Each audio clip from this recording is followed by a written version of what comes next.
దర్శక ధీరుడు రాజమౌళి మీద మెగాస్టార్ చిరంజీవి ఆసక్తికరమైనటువంటి కామెంట్ చేశారు. రాజమౌళితో నాకు వర్కౌట్ కాదు, ఆయన ఒక సినిమాని 4-5 సంవత్సరాలు తీస్తారు, నేను ఒక సినిమాని అన్ని రోజులు పెట్టుకొని వేలాడడం నాకు నచ్చదు అంటూ ఇప్పుడు మెగాస్టార్ చిరంజీవి గారు చేసినటువంటి వ్యాఖ్యలు సర్వత్రా చర్చనీయాంశంగా మారినటువంటి నేపథ్యంలో ఈ అంశం మీద మనం పూర్తి స్థాయిలో విశ్లేషణ చేసుకుందాం. ప్రస్తుతం మనతో పాటు ఉన్నారు ప్రముఖ సినీ విశ్లేషకులు, ప్రముఖ సీనియర్ జర్నలిస్ట్ యజ్ఞమూర్తి గారు. వారితో మాట్లాడదాం. సార్ నమస్తే. సార్ నమస్తే కృష్ణ. దర్శక ధీరుడు రాజమౌళి మీద మెగాస్టార్ చిరంజీవి గారు చేసినటువంటి వ్యాఖ్యల్ని ఎలా చూడాలి అంటే ఏం చెప్తారు? బహుశా నేను అనుకోవటం రాజమౌళి చిరంజీవి కాంబినేషన్లో సినిమా అనేది ఎప్పటికీ రాదు. అది చిరంజీవికి తెలుసు అనుకుంటా. ఓకే, తెలుసు కాబట్టి ఆ ఉద్దేశంతోనే తను ఒక బోల్డ్ స్టేట్మెంట్ ఇచ్చినట్టు మనకు అనిపిస్తుంది. ఒక హిందీ వెబ్సైట్కి ఇచ్చినటువంటి దాంట్లో ఇంటర్వ్యూ ఇచ్చారు ఆయన. సో ఆ ఇంటర్వ్యూలో రాజమౌళి గురించినటువంటి ప్రస్తావన వచ్చింది. అంటే ఇవాళ మనం తెలుగులోనే కాకుండా ఇండియాలోనే one of the top director అని చెప్పేసి అంటాం. కాబట్టి ఇంకా చెప్పాలంటే నెంబర్ 1 డైరెక్టర్ ఆయన అంటాం దేశంలో. సో అందరూ ఒప్పుకునేటువంటి విషయం అది. సో అలాంటి డైరెక్టర్తో మీరు పనిచేస్తారా అనే ప్రశ్న ఆయనకి ఎదురైంది. పనిచేసే అవకాశం ఉందని అంటే దానికి ఇచ్చిన జవాబు అనమాట ఆయన. సో ఆయన రాజమౌళి గారు గొప్ప డైరెక్టరు. కాకపోతే ఏంటంటే ఆయన ఒక్కో సినిమాని 3-4 ఏళ్ళు, ఒక్కోసారి 4-5 ఏళ్ళు కూడా తీసుకుంటాడు. అంతకాలం అన్ని సంవత్సరాల పాటు ఒకే సినిమాకి పనిచేయడం అనేది నా వల్ల కాదు. అందువల్ల నాకు వర్కౌట్ కదా ఆయనతో చేయటం. నేను ఇప్పుడు 3-4 సినిమాలు నా చేతిలో ఉన్నాయి, వరుసగా చేసుకుంటూ పోతాను నేను అని చెప్పేసి ఆయన చెప్తూ ఆయన ఆన్సర్ ఇచ్చాడు. సో అంటే మనకు తెలుసు ఆయన బాహుబలి నుంచి ఆయన ఎలా సినిమాలు తీస్తున్నాడు ఏంటి అంటే. తను బాహుబలి తర్వాత పాన్ ఇండియా డైరెక్టర్ అయిపోయాడు. పెద్ద పెద్ద కాన్వాస్ సినిమాలు చేస్తున్నాడు, మామూలు ఆర్డినరీ సినిమాలు చేయట్లే ఆయన. అత్యంత భారీ బడ్జెట్ తోటి. పైగా ఆయన బాహుబలి 2 తర్వాత RRR సినిమా చేశాడు. RRRని ఎంత పెద్ద కాన్వాస్లో చేసాడో మనం చూసాం. ఇద్దరు టాప్ స్టార్స్, ఇద్దరు మళ్ళీ సమాన ఇమేజ్ కలిగినటువంటి జూనియర్ ఎన్టీఆర్, రామ్ చరణ్తో తీశాడు. అది గ్లోబల్ లెవెల్కి వెళ్ళిపోయింది. దాని తర్వాత ఇప్పుడు మహేష్ బాబుతో సినిమా చేస్తున్నాడు. అది కూడా 2 పార్ట్స్ ఉంటుందని చెప్తున్నారు. అది ఒక స్పై థ్రిల్లర్ అని వినిపిస్తూ ఉంది. అమెజాన్ అడవుల నేపథ్యం అంటున్నారు, కాశీ నేపథ్యం అంటున్నారు. గ్లోబ్ ట్రాటింగ్ అంటే లోకం చుట్టే ఒక వీరుడు అనుకుంటే మహేష్ బాబుని, అలాంటి కథ. సో అది కూడా దానికో అంటే 1000 కోట్ల బడ్జెట్. 1000 కోట్ల బడ్జెట్ ఒకే సినిమా అంటే కష్టం కాబట్టి 2 భాగాలుగా ఆ సినిమాని తీస్తున్నారు అని వినిపిస్తోంది. ఆ సినిమా కూడా కనీసం 3-4 సంవత్సరాలు ఈజీగా టైం పడుతుంది అంటున్నారు. కాబట్టి ఆయన చేసే సినిమాలన్నీ కూడా అదే. దాని తర్వాత ఎవరితో చేస్తారు ఏంటి అనేది మనకి ఇప్పుడైతే తెలియదు, కానీ డెఫినెట్గా చిరంజీవి గారితో అయితే చేయరు. సో ఆయన వేరే యంగ్ స్టార్స్ వీళ్ళు కావాలి. సో మళ్ళీ ఒకవేళ జూనియర్ ఎన్టీఆర్తో చేయొచ్చు, లేదంటే రామ్ చరణ్తో చేయొచ్చు, లేదా ప్రభాస్తో చేయొచ్చు, ఈవెన్ లేదంటే అల్లు అర్జున్తో కూడా పాసిబుల్గా ఇప్పుడు దాకా చేయలేదు. వాళ్ళిద్దరు కాంబినేషన్లో కూడా రావచ్చు అనేటువంటి మూవీ రావచ్చు అనేది కూడా వినిపిస్తూ ఉంది. ఇలాంటి పరిస్థితుల్లో మరి ఈయన మహేష్ బాబుతోటే ఇంకో 4 ఏళ్ళు సినిమా తీస్తే 4 ఏళ్ల తర్వాత చిరంజీవి గారి పరిస్థితి ఎలా ఉంటుందో ఒకసారి ఊహించుకోవచ్చు మనం. సో ఆయన ఆల్రెడీ అంటే కెరీర్ చివరికి వచ్చేసినట్టు మనం చెప్పుకోవాలి ఒక హీరోగా. మరి ఆ పరిస్థితుల్లో ఆయన మళ్ళీ అక్కడి నుంచి మళ్ళీ ఇంకొక 3-4 ఏళ్ళు ఒక సినిమా కోసం వెచ్చించాలంటే ఆయన బాడీ సహకరించకపోయే అవకాశం ఉంది. ఆయన ఎంత ఫిట్నెస్తో ఉన్నప్పటికీ కూడా ఆయన చేసేటువంటి, ఆయన పెట్టేటువంటి యాక్షన్ సీన్స్ని చేయాలంటే అది డూపులతో అయ్యే పని కాదు. ఒళ్ళు వంచి చేయాల్సిందే ఆయనతో చేయటం అంటే. ఎంతైనా కొన్ని రోపులు పెట్టి వాటితోటి చేయొచ్చు, కానీ యాక్షన్స్లో కొన్ని మేనేజ్ చేయొచ్చాము, కానీ మొత్తం సినిమా చేయలేం కదా. సో ఈ సమస్య ఒకటి ఉంది. కాబట్టి ఎప్పుడూ కూడా వాళ్ళ మధ్య, చిరంజీవి గారికి రాజమౌళికి మధ్య సినిమా గురించినటువంటి అంటే కలిసి పనిచేయడం అనే దాని మీద ఇప్పటి వరకు కూడా ఎప్పుడు కూడా చర్చలు లాంటివి జరగలేదు. బహుశా ఆ ఉద్దేశంతోనే ఆయన మనం ఎదురిగి రాజమౌళితో సినిమా చేయం కాబట్టి, చేసే అవకాశం లేదు కాబట్టి, దానికి ఒక కారణం చెప్పాలి కాబట్టి ఆయన ఇది చెప్పారని చెప్పేసి నేను అనుకుంటాను. ప్రస్తుతం ఆయన నిజంగా 3 ప్రాజెక్టులు ఆయన చేతిలో ఉంటాయి చిరంజీవి గారు. 14 తర్వాత ఒకటి చేసుకుంటూ వెళ్తున్నారు. ఒక్కోసారి ఒక సంవత్సరంలో ఒకటి రావచ్చు, సంవత్సరంలో 2 కూడా రావచ్చు. ఇప్పుడు ప్రజెంట్ చూసుకుంటే ఆయన విశ్వంభర ఉంది. అది యాక్చువల్గా అయితే ఈ నెలలోనే రావాలి, ఏప్రిల్. మొదట ప్రకటించిన తేదీ అయితే ఏప్రిల్ 10. అవును. కానీ ఆ షూటింగ్ పూర్తి కాలేదు. దానికి విఎఫ్ఎక్స్ వర్క్ చాలా ఎక్కువగా ఉంది.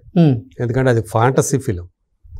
మనం చూసాం ఆల్రెడీ ఒక టీజర్ లాంటిది వదిలితే అది యానిమేషన్ లాగా ఉందని చెప్పేసి చాలా బ్యాక్ క్లాష్ విమర్శలు వచ్చాయి.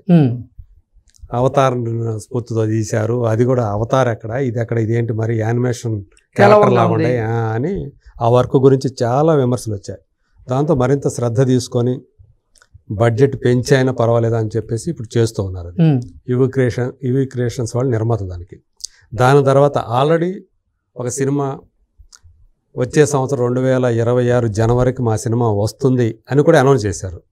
Chiranjeevi Anil Ravipudi combination cinema. So అది ఉంది. దానికి సంబంధించినటువంటి అఫీషియల్ అనౌన్స్మెంట్ కూడా వచ్చింది. ఈ 2 కాకుండా ఆల్రెడీ నాని ఒక సినిమా చేస్తున్నాడు ప్రొడ్యూసర్గా చిరంజీవి తోటి, శ్రీకాంత్ ఓదెల డైరెక్షన్లో. ఇలా 3 సినిమాలు ఆయనకి ఇప్పుడు ప్రజెంట్ ఉన్నాయి ఆయన చేతిలో. దాని తర్వాత మళ్ళీ వరుసగా సినిమాలు చేసే అవకాశాలు కూడా ఉన్నాయి. అంటే ఓపిక ఉన్నంత వరకు వరుసగా సినిమాలు చేయాలనేది ఆయన ఉద్దేశం. అంతేగాని ఒకే సినిమా కోసం 3-4 ఏళ్ళు 4-5 ఏళ్ళు కష్టపడాలంటే ప్రస్తుతం ఆయన వయసు రీత్యా కరెక్ట్ కాదని ఆయన అలా అన్నారని చెప్పేసి మనం భావించవచ్చు. ఏదేమైనా ఇప్పుడు ఏదైతే రాజమౌళితో నాకు వర్కౌట్ కాదు, నేను ఆయనతో కలిసి పనిచేసే అవకాశం లేదని ఆయన స్టేట్మెంట్ ఇచ్చాడో అది ఇప్పుడు వైరల్ అవుతా ఉంది. ఆ పింక్ విల్లాకి ఇచ్చినటువంటి దాని ఇంటర్వ్యూకి సంబంధించినటువంటి, అంటే పింక్ విల్లా వాళ్ళు దాన్ని రిపోర్ట్ చేశారు ఎలా అన్నారని. ఇప్పుడు అది అందుకనే మొత్తం అంతా కూడా మీడియాలో అది సర్క్యులేట్ అవుతూ ఉంది. సార్, అంటే రాజమౌళి గారి దర్శకత్వంలో వచ్చినటువంటి మగధీర చిత్రంలో మెగాస్టార్ చిరంజీవి గారు ఒక చిన్న గెస్ట్ రోల్లో కనపడ్డారు.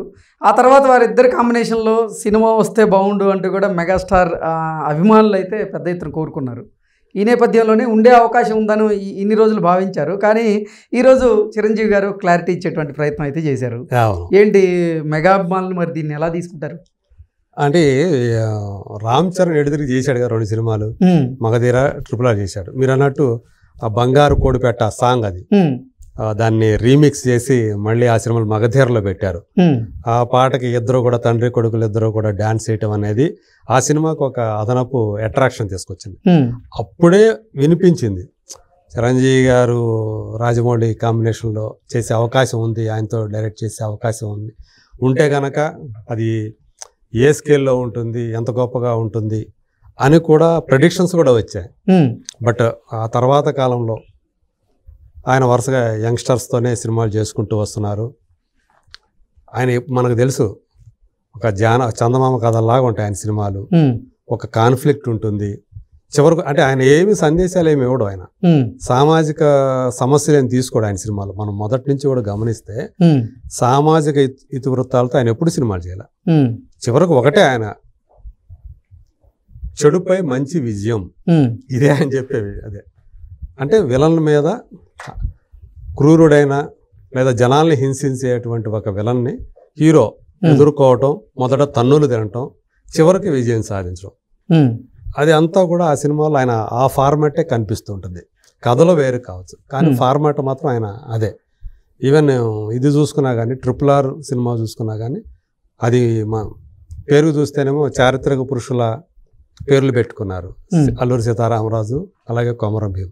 కానీ ఆ పాత్రలో కూడా మొదట ఆ కాన్ఫ్లిక్టు, ఆ 2 పాత్రల మధ్య కాన్ఫ్లిక్టు, చివరికి ఆ బ్రిటిషర్ల మీద విజయం సాధించడం, వాళ్ళు చెడు అయితే వీళ్ళు మంచి అని వీళ్ళిద్దరూ కలిసిపోవటం, ఇదే ఫార్మాట్ అదే ఉంటుంది. మీరు చూస్తే అన్ని ఏ సినిమా తీసుకున్నా కానీ, మగధీర తీసుకున్నా, మగధీర పునర్జన్మలు తీసుకున్నా, చివరికి మళ్ళీ వచ్చేటప్పటికి సేమ్ అదే ఆ ఫార్మాటే ఉంటుంది మీకు అంతా కూడా.